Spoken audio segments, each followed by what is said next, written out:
Cheap Pop Wrestling Podcast. We're going to have a little Q&A session with our friend of the show, Donovan, the Mammoth.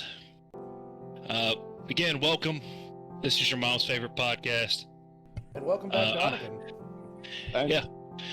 Pleasure to be back. Yeah, we're a little bit more professional since the last time you were on here. Sure. You guys got headsets and everything. Yeah, headsets and hats, because some of us are going bald. But you ain't going bald no more. You got a bald head now. I did the honors. Yeah, I'm your host, John Hook.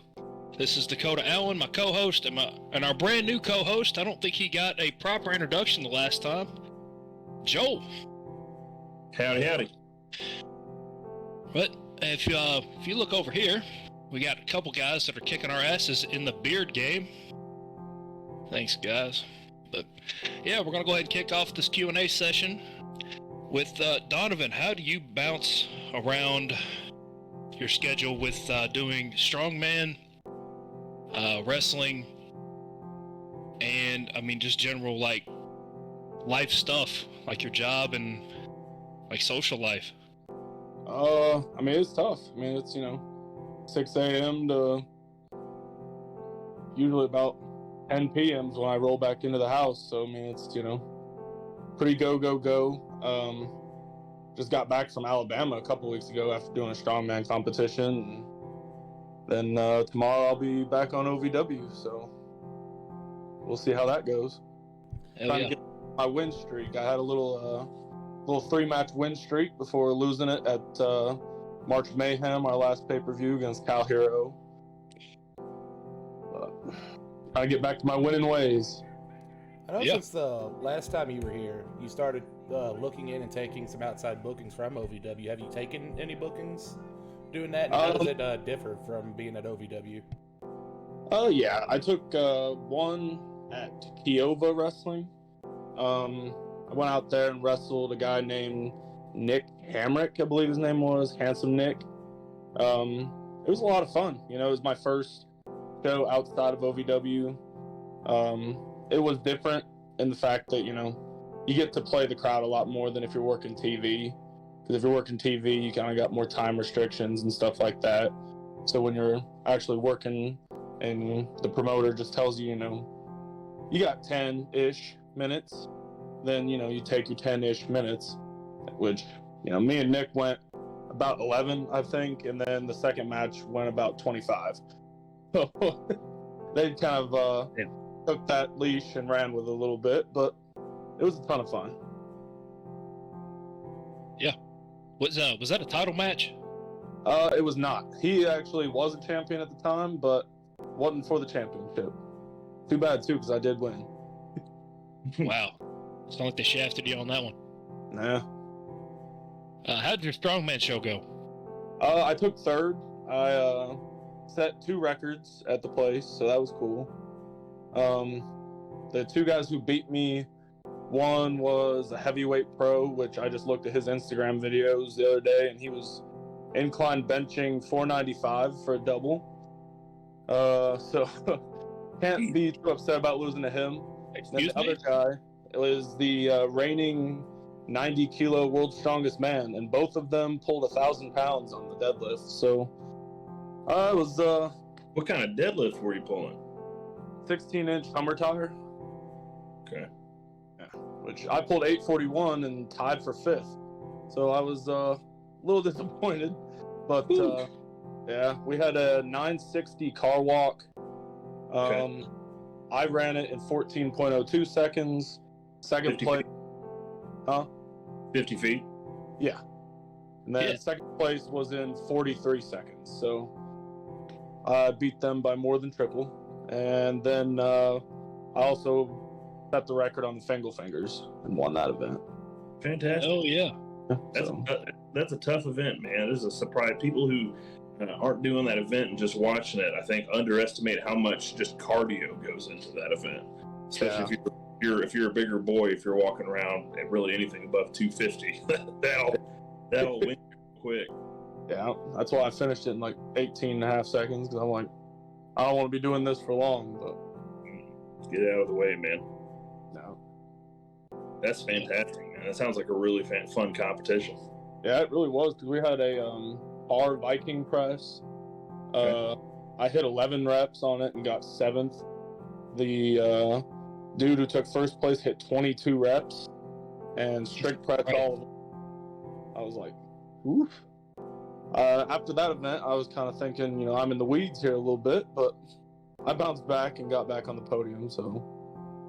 Okay. US. For the sake of the listeners, what was this, a weight class divided competition? Were you competing? Was it just a general comp? What class were you competing in? It was an open pro-am show. So, like the guy who took second place is the 90-kilo world's strongest man right now. Okay. And I think he was the second smallest guy there. So the other guy behind him took second to last, I think. But even he was, doing some pretty impressive things. So. Yeah. Yeah, it sounds like a hell of a competition. Yeah, it was a lot of fun. So, how do y'all go about setting up spots? Like, if somebody was about to hit up, like, go through a table, how would you all set that up? I know it's kind of a general question, but... Well, I've never actually been in that position yet, but for the most part, anything like that, it gets talked about backstage before we go out there. If it's going to be like a huge spot, like a table spot or a ladder spot, they talk about it. We go out and we'll rehearse it before the show starts, stuff like that, to make sure everything is where we need it. Like, or where you put the table under the ring, where things are, where you're going to set it up, when you're going to set it up, stuff like that. Whereas if it's like, you're just in a regular wrestling match and the guy and you've been wrestling with them before, a lot of it's just told in the ring. Gotcha. So Ken wanted me to ask this question. What is your signature and what is your finisher? Okay. So my signature move is a spinning sidewalk slam. So kind of imagine Baron Corbin's Deep Six, but sidewalk slam instead of back suplex. And my finisher, I call it the Mammoth Graveyard, is Lars Sullivan's Freak Accident. But basically it's kind of a combination between a spine buster, choke slam, and Uranagi. So just hoist them up on the right shoulder, shoot their hips across and high as I can, and then just take them down. We got to see this in action, boys. I was about to say, I would love to see that video or that in live. So, WrestleMania watch party, John will be taking his second bump of the night. Yeah, graveyard, baby. I mean, if I'm down to do it, I trust him more than I do you two chuckle fucks. Oh, you'll be all right. We're there to have fun. He knows what he's doing, right? I mean, I got a little bit of yard we can use. I'm fine with it, but just let the wife know that you're not trying to kill me. All right. My question is, if you could take any finisher from any wrestler in WWE history, what is it you're taking? What is it you're taking, and who's giving it to you? Oof. I know it's a big question. Oof. But what's your fantasy finisher that you're on the butt end of? I would say a tombstone, but You can't. Obvious reason, I don't really want to take that. So I will say an FU, not an AA, in the main event of WrestleMania. Fantastic. Hell yeah. I got a question kind of similar. I've asked it to John and Ken before. Would you rather take a Gunther chop, a Goldberg spear, or a Brock Lesnar German? Ooh. Probably Gunther chop, to be honest. You are a braver man than me. I got a lot of chest meat. I'd be all right, but I heard that chop live. I got a lot of chest meat too. I want nothing to do with it. Yeah, we went and heard that live. That made some noise. It sounds like a shotgun. yeah. I mean, all of those are going to hurt, but I don't want to take shit from Goldberg or Lesnar. Goldberg's gonna break you in half if you can, and then anytime watching Bobby Lashley take one of them Germans, I just don't want to take any kind of that. So Yeah, just give me the quick shot to the chest. Yeah, I don't watch Goldberg, especially in his prime, and get the sense that he was faking it at all. Like, no.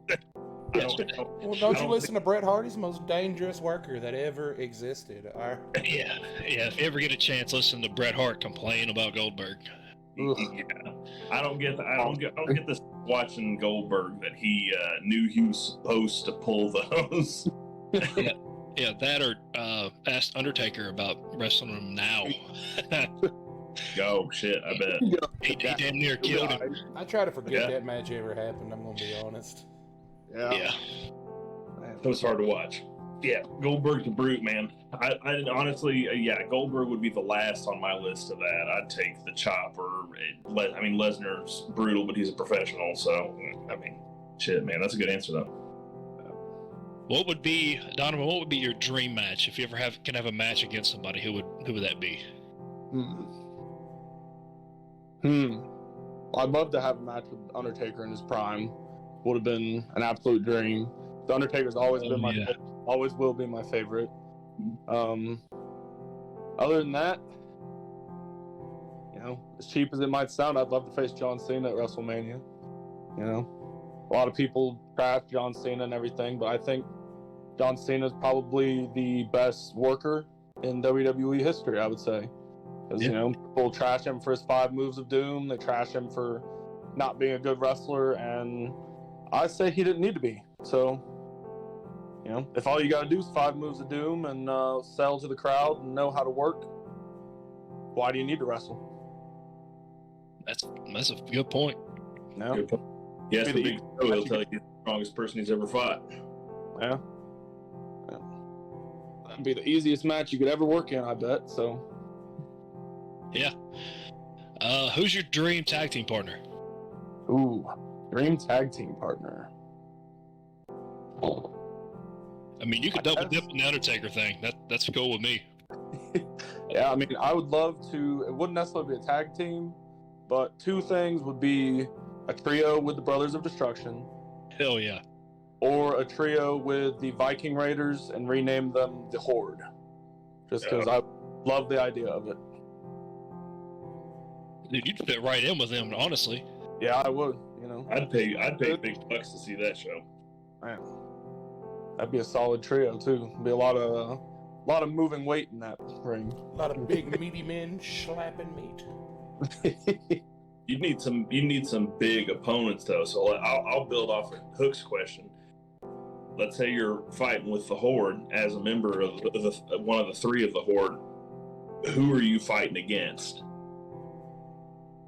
Man. I know we're throwing a lot of questions at you here. Oh, it's fine. We're talking about favorite trio's got to be the Shield, so I'd want to wrestle them. Yeah. Probably not the New Day, just because I didn't like the way the New Day, which I get it, it's their gimmick and everything, but they kind of ruined the Viking Raiders in their brief stinted feud. Because if you don't sell them at all and you just kind of joke and laugh and everything, it kind of ruins the mystique for me. So probably not them. Brothers of Destruction. Throw somebody else in there with them, or just bump Eric or Ivar out of there and make sure I'm in the match. I'd bump Eric out because me and Ivar look the most alike. I mean, that's fair. Yeah. Gotta have a bigger beard, Eric. If you want to be in the match, you gotta have a bigger beard. What would you say your weakest point as a wrestler is, for yourself, in-ring work, talking, anything like that? What do you think you personally need to improve on the most? I mean, there's always room for improvement on everything. I would say probably cutting promos in front of a crowd. I haven't had the chance to do it yet, so I'm kind of don't know how I am at that yet. I feel like I'd be better cutting promos in front of a crowd than I am in practice, just because when we practice promos, it's weird because the arena's empty other than there's 5 other people in there, and you're trying to be in this character and talk to 5 people, and you kind of feel silly. Whereas if you're out in front of hundreds of people, you feel a little bit more confident. At least I do. Other than that, I would say just probably learning how to sell as a big guy, because I instantly forget that I'm 6'4" and like 330 pounds, and as soon as somebody hits me, I want to fly around and bump like everybody else because I feel like I look cool bumping around. But, you know, for the most part, nobody should be bumping me unless it's, you know, the end of the match, basically, because I'm, if not the biggest, I'm one of the top 3 biggest guys at OVW. And then just basic wrestling, like chain wrestling and stuff like that. But honestly, I don't really think that I need to do much of that, because whenever I watch a big guy wrestle in WWE or back in Impact, barring guys like Samoa Joe, they don't really do much chain wrestling because nobody really wants to come and watch them do chain wrestling. That's for the grapplers or the smaller guys. So why take away what they're doing when I could just be doing big guy stuff? Good answer, man. Thank you. So, who is the most talented person you've went against in OVW or outside of OVW? That's a big one.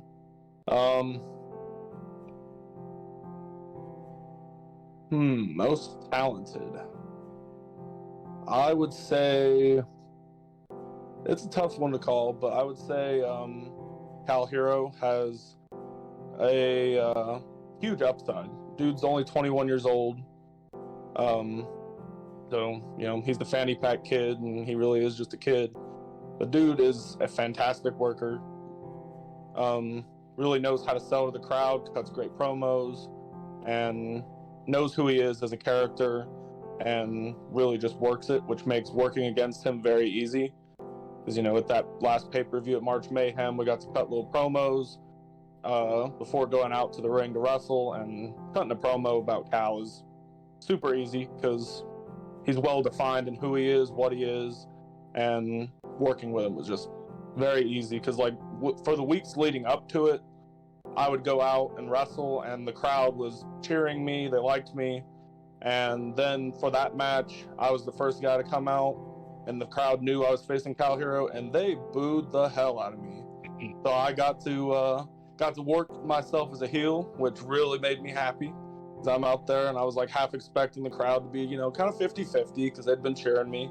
But as soon as my music hit, woof, they were very loudly booing me. They hated everything about me. They're like, "Oh, you're facing Cal Hero, we hate you." So that was definitely probably the funnest match that I've had so far. Do you like that role as a heel? Like, does that feel like a good fit for you as a heel? Is that something you'd be interested in playing further in the future? Yeah, I definitely think I work better as a heel just because, you know, I look back at guys like Mark Henry is an obvious correlation because he was the world's strongest man. I'm kind of going with the strongman gimmick, and, you know, barring like sexual chocolate was a different story, but Sexual chocolate was his greatest gimmick, and I'm dying on this hill. That was his greatest gimmick, but as the world's strongest man, he had the Hall of Pain as a heel, and that was fantastic work. Loved everything about it. And then they tried to make him a baby face and team him with MVP, and I hated every second of it and wanted him to be off my television screen. So I kind of feel like I'm kind of on the same wavelength of, like, you know, with him or with like somebody like Dr. Banks or something like that, where they come out and they have this gimmick of just talking about themselves, like she's the boss or whatever. Even with like Bianca Belair now saying she's the EST of WWE and everything, it's tough for me to hear their promos and think, well, that screams babyface because you're telling everybody how much better you are than them. So I kind of find it hard to cut a promo about all my real world accolades and talk about how I'm stronger and bigger than everybody else and be like, oh, but you should strive to be better too. Like, you know, I'm a good guy. So I like working heel. Yeah. Is there any bump you would not take?